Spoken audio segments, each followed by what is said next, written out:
সবাইকে আমার ভালোবাসা, শুভেচ্ছা। আমি লাইফে আছি। আমরা যেটা বলি, আমাদের প্রবাদে আছে, মহাজ্ঞানী মহাজন যে পথে করে গমন। আমাদের উচিত সেই পথেই গমন করা উচিত, সবসময় না হলেও করা উচিত, কারণ ওনারা আমাদের থেকে অনেক বেশি বুদ্ধিমান। যদিও এখনকার দিনে আমরা অনেক বুদ্ধিমান নিজেদেরকে মনে করি, মহাপুরুষদের কথাবার্তা শুনি না, কিন্তু মহাজ্ঞানীদের জন্মদিন, মৃত্যুদিন আমরা ছুটি উপভোগ করি। যেমন বলি বিবেকানন্দ, সুভাষচন্দ্র বোস, আমরা তাদের প্রতিকৃতিতে মালা দিই, মাল্যদান করি, জয় হিন্দ বলি। সুভাষ বোসের জন্মদিনে আমরা জয় হিন্দ বলি, কারণ ওনার তো মৃত্যুদিন পালন করা যায় না। যাই হোক, আমি সুভাষ বোসের জন্মবৃত্তান্ত বলতে যাচ্ছি না। জয় হিন্দ কোথা থেকে এসছে আমরা অনেকেই জানি না। জয় হিন্দ শব্দটা এসছে এখান থেকে যে সুভাষ বোসের আজাদ হিন্দ ফৌজে অনেক জাতি ছিল, কেউ পাঞ্জাবি, কেউ পার্সি, কেউ মোহামেডান, কেউ হিন্দু, কেউ পাঞ্জাবি। যাই হোক, তা তারা সকালবেলায় ঘুম থেকে উঠে কেউ বলতো জয় গুরুজি, কেউ বলতো সালাম আলাইকুম, এরকম নানান ধরনের শব্দ ব্যবহার করত। তাতে সুভাষ বোস একদিন শুনে বলল, না, এটা চলতে পারে না। তখন উনি সবাইকে ডাকলেন আর বললেন, এবার থেকে সকালবেলায় তোমরা ঘুম থেকে উঠে কারুর সঙ্গে প্রথম দেখা হলে বলবে জয় হিন্দ। সেই থেকে জয় হিন্দ শব্দটা চালু হয়েছে। আমরা সুভাষ বোসের প্রতিকৃতিতে মাল্যদান করি, জয় হিন্দ শব্দটা ব্যবহার করি, কিন্তু সুভাষ বোসের আদর্শকে কি আমরা পালন করি? সুভাষ বোস কোনোদিনই সাম্প্রদায়িকতাকে প্রশ্রয় দেয়নি। একটা ঘটনা বলি, সুভাষ বোসের আজাদ হিন্দ ফৌজ যখন খুব অর্থনৈতিক চাপে ছিল, সেই সময় একটা মন্দিরের ট্রাস্টি, তাদের যে মেন, সে সুভাষ বোসকে দুপুরে খাবার জন্য নেমন্তন্ন করলো আর বলল যে আপনি আমাদের কাছে আসবেন, এখানে দুপুরে খাওয়া দাওয়া করবেন, আর আমরা আপনাকে কিছু ডোনেশন দেবো। সুভাষ বোস সানন্দে এই নিমন্ত্রণ গ্রহণ করলেন, কিন্তু একটা শর্ত চাপিয়ে দিলেন ওরা, মন্দির কমিটি বলল যে সবাই আসতে পারে মুসলমান বাদ দিয়ে। সুভাষ বোস সঙ্গে সঙ্গে নেমন্তন্ন প্রত্যাখ্যান করলেন আর বললেন, না, আমার পরিবারে সবাই আছে, আমি গেলে আমার সঙ্গে আমার পরিবার যাবে, সেখানে কে হিন্দু, কে মুসলমান, কে পার্সি, কে শিখ, কে জৈন আমি দেখব না, সবাই যাবে। যদি সবাই যেতে পারে তবেই আমি নিমন্ত্রণ রক্ষা করব, আদারওয়াইজ নট। এরপরে যদিও ট্রাস্টিতে মিটিং হলো এবং এটাই ঠিক হলো যে না, সবাই আসবে। তার মানে এটা থেকে আমি বলতে চাইছি যেটা, সেটা হলো সুভাষ বোস কখনোই সাম্প্রদায়িকতাকে প্রশ্রয় দেয়নি। আর বিবেকানন্দের কথা তো বলে লাভ নাই। বিবেকানন্দ তো কোনোদিনই কে নিচু কে উঁচু এসব দেখেননি। আমি তো মনে করি আমাদের প্রথম স্বাধীনতা সংগ্রামী হলো সুভাষ বোস, নট অনলি সুভাষ বোস নয়, বিবেকানন্দ। কারণ উনি স্বাধীনতার বীজ বপন হওয়ার আগে উনি একবার ভগবানের কাছে বলেছিলেন, O lord, shall our land free from eternal dwelling past when and how. তো এই কথার মাধ্যম দিয়ে তিনি প্রকাশ করে দিয়েছিলেন স্বাধীনতার কথা। যাই হোক, বিবেকানন্দ ভগবানকে পুজো করতেন, কিন্তু ভগবানকে বলতেন, এই কথাও বলেছেন উনি, যে আমি সেই ঈশ্বর মানি না যে ঈশ্বর ক্ষুধার্তর মুখে অন্ন দিতে পারে না। আমি বিশ্বাস করি না যে ক্ষুধার্ত ব্যক্তি খাবার না পেয়ে সে মারা গেল আর সে পরে স্বর্গলাভ করলো, আমি মানি না। প্রথম ক্ষুধার্তর মুখে অন্ন দাও। উনি ছিলেন সমস্ত কিছুর ঊর্ধ্বে। আজ আমরা তার গলায়ও মাল্য দিই, কিন্তু তার পথ অনুসরণ করি না। আজকে সমাজের কি অবক্ষয়, ধর্মের উন্নতি, ধর্মের জাগরণ, সমাজের অবনতি। আমি মনে করি না, এটা মহাজ্ঞানী মহাজনরা মনে করেন। শিক্ষার উন্নতি, শিক্ষার জাগরণ, দেশের উন্নতি। আমি কোনো পার্টির সমালোচনা করব না, কোনো ব্যক্তির সমালোচনা করব, আমি শুধু বলবো আমাদের নিজেদের সমালোচনা করা উচিত। কেন আমরা এটা করছি, কেন করছি, কি জন্য করছি, কেন ছুটছি, কার পেছনে ছুটছি। আমরা আমার পাশের বাড়ির লোকটা খেতে না পেলে কখনোই সুখী হতে পারি না। আমার পাশের বাড়ির ছেলেটা অশিক্ষিত হলে আমার সুখী হওয়া উচিত নয়। আমি এরকম ঘটনাও দেখেছি, আমার ছেলে ফেল করেছে তো কি হয়েছে, তাতে যখন জানতে পারছে সে যে পাশের বাড়ির ছেলেটাও ফেল করেছে, তখন সে আনন্দে আত্মহারা হয়ে যাচ্ছে। এটা কি ধরনের, তাহলে সেই ছেলেটা কি শিখবে? আমি তো মনে করি বাবা মাই হলো আসল টিচার। শিশু অবস্থা থেকে বাবা মা যদি তাকে সেইভাবে সেই পরিচর্যা সেই শিক্ষা দেয়, তাহলে বড় হয়ে সে কোনো দিনই খারাপ হতে পারে না। আমরা শিশু অবস্থা থেকেই একটা বাজে কালচারে চলে আসছি। আমি কখনোই বলবো না এই কথা, প্রত্যেকের কথা এটা নয়, কিন্তু কিছুর দ্বারাই তো পরিচালিত হয়। যেমন বলে আছে, সৎসঙ্গে স্বর্গবাস, অসৎসঙ্গে সর্বনাশ। তুমি নিজে দেখো, তোমরা দেখো, তোমার বন্ধু বান্ধবের কালচার যদি ভালো হয়, তোমার যদি একটু কমও থাকে তাদের থেকে কিছু, তুমি কিছুদিন পরে ওই কালচারে মিশে তুমি ভালো কাজ করতে শুরু করবে। আর অসৎসঙ্গে থাকো, তুমি প্রথম তাদের সঙ্গে মিশতে পারবে না, কিন্তু আলটিমেটলি তোমাকে দেখা যাবে তুমি সেই সঙ্গে মিশে তোমার কালচার নষ্ট করে ফেলেছো, তুমি উচ্ছৃঙ্খল হয়ে গেছো। তাই আমি বলবো, মহাজ্ঞানী মহাজন যে পথে করে গমন, যেমন বলছি, সৎসঙ্গে স্বর্গবাস, অসৎসঙ্গে সর্বনাশ। আমার চাহিদা থাকবে, যেমন ইংরেজিতে একটা কথা আছে, plain living and high thinking. আমি প্লেনভাবে জীবনযাপন করবো, সাধারণভাবে, কিন্তু থিঙ্কিংটা থাকবে উঁচু জায়গাতে, তবেই আমি বড় হতে পারবো। বড় হতে গেলে 3টে জিনিস দরকার আমার মনে হয়, এখন একটু মাই ভার্ডিক্ট। আমি কখনোই বলবো না যে আমি সত্য আর কেউ সত্য নয়। যেমন অধ্যাবসা,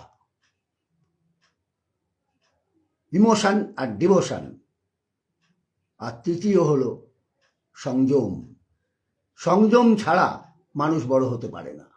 একটা জিনিসে আমি আজকে একটু করলাম, কালকে ওইটুকু করলাম, তার চাই হবে না বলে পালিয়ে গেলাম, হবে না। তুমি যে জিনিসটা ধরবে সেই জিনিসটার প্রতি নিষ্ঠাভাবে এগো, তুমি সাকসেস হবেই। এভারেস্টের চূড়ায় না যাও, কিন্তু তার থেকে একটু কম হলো, কিন্তু সাকসেসের পথ তুমি দেখতে পাবে। আর যার মনের জোর প্রচুর এবং সংযম এবং অধ্যাবসা আছে, সে এভারেস্টের চূড়াতেও উঠতে পারবে। শিক্ষা মানুষের জীবনের প্রথম দরকার। আমরা পড়াশোনা করতে করতে দেখা গেল হয়তো আমার আর কেউ বললো, এই শোন পড়াশোনা করে কিছু হবে না তোর, এই তো দেখছিস ফার্স্ট ইয়ারে ব্যাক পেয়ে গেলি, সেকেন্ড ইয়ারে ব্যাক পেয়ে, কি হবে তোর পড়াশোনা করে, থাক, তার থেকে ছেড়ে দে, তুই যেটা ভালো পারিস সেটা কর। কিন্তু সমালোচকরা সমালোচনা করেই যাবে। যেমন ও পড়াশোনাটা ছেড়ে দিল, মনে করুন, তাহলে কি করবে না, ওর আর একটা যদি কোয়ালিটি আছে সেটা নিয়ে একটু চেষ্টা করছে, ধরতারি চাই। আরেকজন বলল, ছাড় তো ওসব কথা, ওসব ছাড়, কিছু একটা জোগাড় কর, নিজে ভালোভাবে থাক, আর শুনে নে, মানি ইজ এভরিথিং। এই টাইমে everything is calculated in the terms of money. তোকে দেখতে হবে না কত পড়াশোনা করলি, কত কি করলি, কত ট্যালেন্টেড হলি, দেখার দরকার নেই, তুই শুধু আর্ন কর, পয়সা রোজগার কর। পয়সা ঠিক কথাই, পয়সা দরকার আছে প্রত্যেকের, কিন্তু একটা কথা বলি, সম্মান আর সম্পদ এই দুটো কিন্তু এক নয়। সম্পদ তুমি করতে পারো চুরি, ছিনতাই, ডাকাতি, চিটিংবাজি, রাহাজানি করে, কিন্তু সম্মান কিন্তু তোমাকে অর্জন করতে হবে। তোমার ভালো কাজের মাধ্যমে, তোমার কোয়ালিটির মাধ্যমে তোকে সম্মান অর্জন করতে হবে। তাই সম্মান আর সম্পদ এক নয়। তুমি কি চাও তুমি ভেবে নাও। Decision should be taken by you. I never impose my verdict to anyone. As because what should and what should not they knows better than me. আমি শুধুমাত্র বলতে পারি, শোনার ইচ্ছা থাকলে তোমরা শুনবে, না শোনার ইচ্ছা থাকলে শুনবে না। আমার যেহেতু বয়স হয়েছে, তাই আমি মনে করি আমাদের মতো লোকদের কিছু অন্তত অ্যাডভাইস দেওয়া। তুমি 50 জন যদি শোনে, হয়তো একজনও তো সেই অ্যাডভাইস পালন করবে। আমার মনে হয় প্রত্যেকের শোনা উচিত এবং ভাবা উচিত। ভেবে যদি তাকে মনে করে যেটা ঠিক, তাহলে ঠিক। যদি মনে করে ভুল, তাহলে সে ভুল বলবে, ভুল কাজ করবে। সে যদি ভুলের মাধ্যম দিয়ে সাকসেস হতে পারে, আমার কিছু বলার নাই। তবে আমার মনে হয় প্রত্যেকের চিন্তা করা উচিত, আমি যেটা করছি আলটিমেটলি কি হবে। আবারও বলছি, money is not everything, money is not everything. আমার প্রথম হলো চরিত্র গঠন, শিক্ষা এবং স্বাস্থ্য। ক্যারেক্টার লস, এভরিথিং লস, আমি মনে করি। সুতরাং ক্যারেক্টারটাকে ঠিক করো। আমি এই বর্তমানে, আমি কালকে কি পাবো না পাবো বলা যায় না। এখন তো আমি উচ্ছৃঙ্খলতা করি, আমি এখন তো উপভোগ করি, ফল কিন্তু খারাপ। এর ফল খুবই খারাপ, সেটা ভবিষ্যতে সে বুঝতে পারবে। এবং তার ফল খারাপ হওয়ার জন্যে তার ফ্যামিলির ফল খারাপ হবে, তার যদি বিয়ে থা হয় তার সন্তানাদির ফল খারাপ হবে।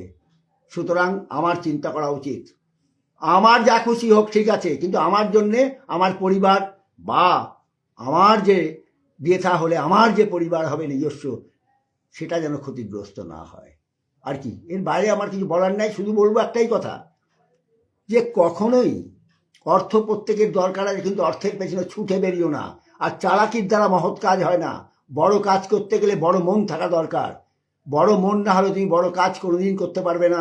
আর চালাকির দ্বারা মহৎ কাজ হয় না।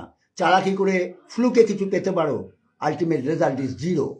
জেনে রাখবে, যে ঠকে সে বোকা নয়, সে নিরুপায়।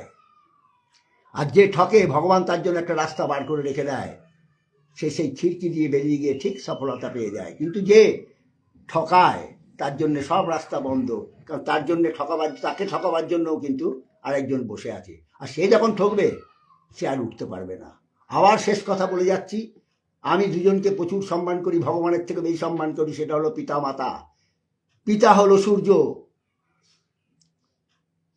সূর্য যেমন অস্ত গেলে আমাদের পৃথিবী অন্ধকার হয়ে যায়, ঠিক তেমনি পিতা যদি সংসার থেকে চলে যায়, তো পৃথিবীর সংসার অন্ধকার হয়ে যায়। আর মাতা হলো ধরিত্রী।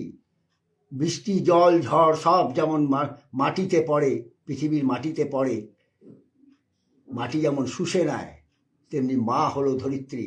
সমস্ত দুঃখ কষ্ট সব তিনি শুষে নেন, সন্তানের গায়ে আঁচও দিতে দেয় না। তাই আবারও বলবো, পিতামাতাকে সম্মান করো, পিতামাতাকে যোগ্য জায়গায় যোগ্যভাবে রাখো, তাহলে তুমি সাকসেস হবে। শুধু নয়, শান্তি পাবে। পৃথিবীতে শান্তির থেকে বড় জিনিস কিছু নাই। সবাইকে ধন্যবাদ, আমার নমস্কার, ভালো থাকো।